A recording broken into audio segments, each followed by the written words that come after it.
देशाचे पहिले उपपंतप्रधान सरदार वल्लभभाई पटेल यांच्या 150व्या जयंतीनिमित्तानं देशाच्या अखंडतेकरता धावा, रन फॉर युनिटी अशा प्रकारचा संदेश देशाचे पंतप्रधान माननीय नरेंद्र मोदीजींनी मन की बातच्या माध्यमातून दिला आणि त्याचीच परिणती म्हणून आज त्यांचा वाढदिवस आहे सरदार वल्लभभाई पटेलांचा. आणि म्हणून आपल्या शहरातील विद्यार्थी नागरिक त्या आव्हानानुसार आज धावत आहे. सरदार वल्लभभाई पटेलांना फौलादी पुरुष म्हणून त्या ठिकाणी विशेषण दिलं गेलं.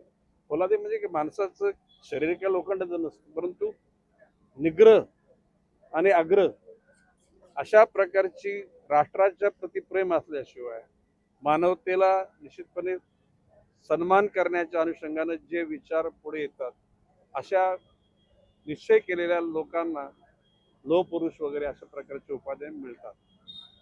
आज देश सर्वार्थाने प्रगती करत असताना जगाला हा संदेश द्यायचा आहे की भारताची जी प्रगती होणार आहे ती फक्त भारतीय लोकांसाठीच नाही, तर संत ज्ञानेश्वरांनी सांगितल्याप्रमाणे विश्वची माझी घर या उक्तीप्रमाणे जगात जिथं जिथं दुःख असेल ते दुःख निवारण करण्याकरता भारतीय विचारसरणी, भारतीय नेतृत्व त्या ठिकाणी पुढे सरसावेल असा विश्वास माननीय पंतप्रधान नरेंद्र मोदींनी व्यक्त केलेला आहे.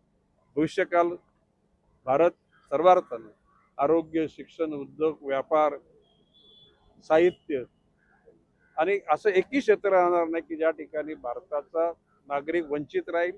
आणि भारताच्या नागरिकांचं परिपूर्ण जीवन झाल्यानंतर किंवा त्याच्याच सायमल्टेनियसली म्हणजे समांतर पद्धतीनं जगामध्ये जिथं जिथं दुःख असेल ते दूर करण्याचा प्रयत्न केला जाईल अशी पंतप्रधानांची मनाची भावना आहे.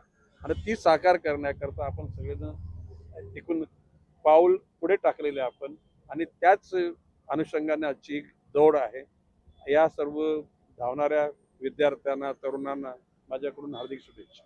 विकासाच्या बाबतीत देखील आपण आज व्यक्त केलेलं आहे की ध्येय स्पष्ट केलेलं आहे. काय विकासाची संकल्पना आहे? बाब असे की म्हणजे आता खरं मी इतक्या चांगल्या दिवशी एखाद्या माणसाने परफ्यूम मारला आणि 8 दिवस तेच कपडे घातले, लोकांना दिसायला फक्त हा माणूस प्रसन्न वाटतो व प्रसन्न नसतो.